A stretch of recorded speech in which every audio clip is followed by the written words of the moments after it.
నెల్లూరు జిల్లా కావలిపట్టణం ప్రాంతంతో పాటు రూరల్కు చెందిన రైతులు సాగునీటి విషయమై కావలి శాసనసభ్యులు రామిరెడ్డి ప్రతాప్ కుమార్ రెడ్డిని కలిసి పలు సమస్యలను ఆయన దృష్టికి తీసుకురావడం జరిగింది.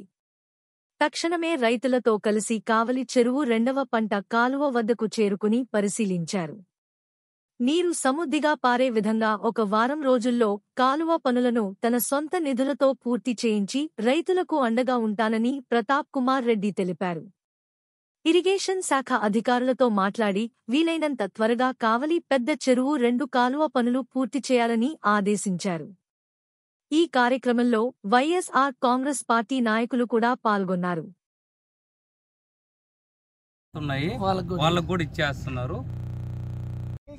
కంట్రోల్ తప్పిందయ్యా, దీనికి చెక్కకి కంట్రోల్ ఏంటంటే నీళ్లు తగ్గిన తర్వాత ఆడ కట్టేసేసి ఇసుక బస్తాలతో కట్టేసేసి అమ్మాయి దీన్ని నీళ్లు వెళ్ళిపోతాయి, నడి మధ్య వెళ్ళిపోతాయి. అప్పుడు అసలు చెక్కకి ఇబ్బంది అయిందా లేకుంటే దానికి దీనికి కోనేటిపాలెం గ్రామస్తులకు అందరికి కలిసి మా యొక్క రామిరెడ్డి ప్రతాప్ కుమార్ రెడ్డి గారు మాకు అందరం కలిసి సహాయం చేశాడు.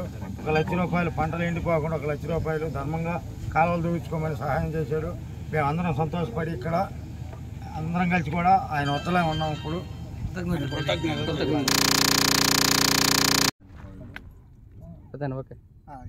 నా పేరు శివరామరెడ్డి. నేను ఈ పొలాలు రైతులు ఏదన్నా అడిగితే కొంచెం ఎమ్మెల్యే గారితో చెప్పి చేపిస్తున్నాము. ఇలాంటి పరిస్థితులు మాకు 5 సంవత్సరాల నుంచి ప్రభుత్వం మాది కాడి నుంచి మాకు ఎప్పుడు చెరువు నిండా నీళ్లు ఉండేతలకి తూములు మేము కంట్రోల్ పెట్టుకోలేకపోయాము. మొన్న ఏంటంటే బిగించేతలకి కంట్రోల్ తప్పింది. దాని తర్వాత ఎమ్మెల్యే గారితో చెప్పేతలకి అధికారులను ఆదేశించి ఆ తూము నుంచి ఈ తూముకి కలిపి రైతులకు ఇబ్బంది లేకుండా చేసేదే కాకుండా కాలువలన్నీ కూడా ఈ దమ్ము పట్టినవి అవన్నీ కూడా క్లీన్ చేపిస్తున్నాడు 2 బళ్ళు పెట్టి సొంత నిధులతో.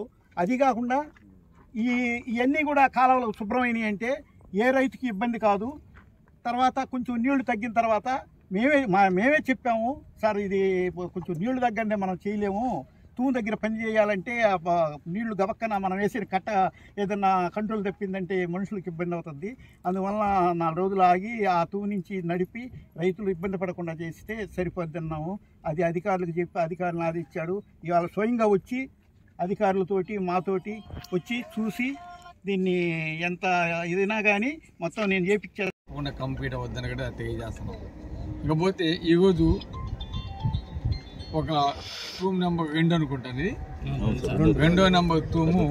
దానికి సంబంధించి గత 5 సంవత్సరాల నుంచి నీరు ఫుల్గా ఉండటం వల్ల ఆ గేట్కు సంబంధించి ఆ రాడు రస్ట్ పట్టిపోయి అది స్కిడ్ అవటమో లేకుంటే లోపల కట్ అయిందో మొత్తానికి అది ఐడెంటిఫై కాలేదు. ఎందుకంటే వాటర్ ఉన్నాయి కాబట్టి దాన్ని ఎత్తేదానికి ఇబ్బంది పడుతూ నీరు పోక ఇబ్బంది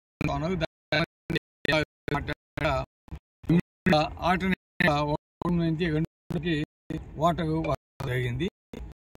ఇబ్బంది కాకుండా పోతా ఈ 1వ తొందరగా చేయాల్సిన ఇప్పుడు ఎక్కువగా ఉంది. ఒక 10 అడుగులు లోతుగా తూము దాని వాటర్ తగ్గితే బాగుంటుంది. ఇప్పుడు ఎక్కడైతే నాటు వేసేసి ఆల్రెడీ ఒక 40-50 కానీ అటువంటివన్నీ కూడా ప్రతి ఒక్క ఎకరా పండించే నీరు ఇవ్వటం జరిగింది. కాబట్టి అటు జగదంకి రైతాంగం కూడా ఎక్కడ ఇబ్బంది కావకుండా, అదే కావలి రైతాంగం కూడా ఎక్కడ ఇబ్బంది కాకుండా వాటర్ మేనేజ్మెంట్ ఇంజనీరింగ్ డిపార్ట్మెంట్నే చేయాలని చెప్పి చెప్పడం జరిగింది. దానికి సంబంధించి దాదాపు ఇప్పుడు 600 క్యూసెక్స్ మన కావలి కాలువ ద్వారా వదులుతున్నారు. ఒక ఎస్కేప్కి ఒక 130 పోతా ఉన్నాయి. ఈ ఎస్విపిఎంకి 130 క్యూసెక్స్ వదులుతా ఉన్నారు. ఎస్కేప్ ద్వారా మనకి దాదాపు ఒక 150 క్యూసెక్స్ వదిలి, అదేవిధంగా సిబిఐకి ఒక 150 క్యూసెక్స్ వదిలితే అటు జగదంకి మండలంలో అదేవిధంగా కావలి ఈ కింద ప్రాంతమైన పెంట, ముంగమూరు, కోగదిన్న, జడగోగుల, అదేవిధంగా గౌరవ మేజరు ఇవన్నీ కూడా పంటకు పండిపోతాయని కూడా తెలియజేస్తున్నాం. ఇప్పుడు రైతాంగం అంతా కూడా ఎక్కడ ఇబ్బంది పడాల్సిన అవసరం లేదు. తప్పకుండా మనకి నీటిని ఇచ్చేదానికి వాళ్ళంతా కూడా సమ్మతించారు. కాబట్టి మేము ఒకటే చెప్తున్నాం, ఇంజనీరింగ్ విభాగానికి కూడా ఎక్కడ కూడా నీటిని వృధా చేయకుండా రైతాంగానికి ఎక్కడ అవసరమో వాటన్నిటి కూడా ఇచ్చుకుంటూ మీరు చూసుకొని ఎక్కడ ఎండిపోతుంది, ఎక్కడ ఇబ్బంది పడుతున్నారో చూసి వాళ్ళందరికీ కూడా ఇచ్చే బాధ్యత రైతాంగం, అదేవిధంగా రెవెన్యూ డిపార్ట్మెంట్ కూడా తీసుకోవాలని కోరుతున్నాం. ఎందుకంటే రైతు కంటే వారికి బాగా అవగాహన ఉంటుంది కాబట్టి. ఎందుకంటే రైతుకి పోతే మాకు గగాడు కావచ్చు, అదేవిధంగా సగాపాలెం పంచాయతీ, నానమడుగు పంచాయతీ, మద్దుపాడు పంచాయతీ, అదేవిధంగా తుమ్మగపెంట, మన్నగది, అన్నపాలెం, వీటన్నిటికి ఈ చెరువు పోయేదానికి అవకాశం ఉంది. నీటి చేసుకునే తప్పకుండా నుంచి ఎక్కడ రైతుకి ఇబ్బంది, ఎందుకంటే మనకు కావాలి నీళ్ళు ఉన్నాయి కాబట్టి రైతుకి ఇబ్బంది కాకుండా ఆల్రెడీ ఇంతకన్నీ కూడా పండించడానికి కృషి చేస్తాం. ఎక్కడెక్కడ రైతాంగం బాధపడాల్సిన ఇబ్బంది అవసరం ఎస్కేప్గా అధికారులు చదివి ఆదేశాల మేరకు అక్కడ ఈఎన్సీ గారు, అదేవిధంగా సోమశేఖ ఇంజనీరింగ్ డిపార్ట్మెంటు, అదే ఇరిగేషన్ డిపార్ట్మెంటు, అదేవిధంగా కాకాని గోవర్ధన్ రెడ్డి గారు, అంబటి రాంబాబు గారు, మేము అంతా ఉదయగిరి ఇన్ఛార్జి గారైన రాజారెడ్డి అన్న గారు అందరం కూడా కలిసి మనకి రైతాంగానికి ఇబ్బంది కాకుండా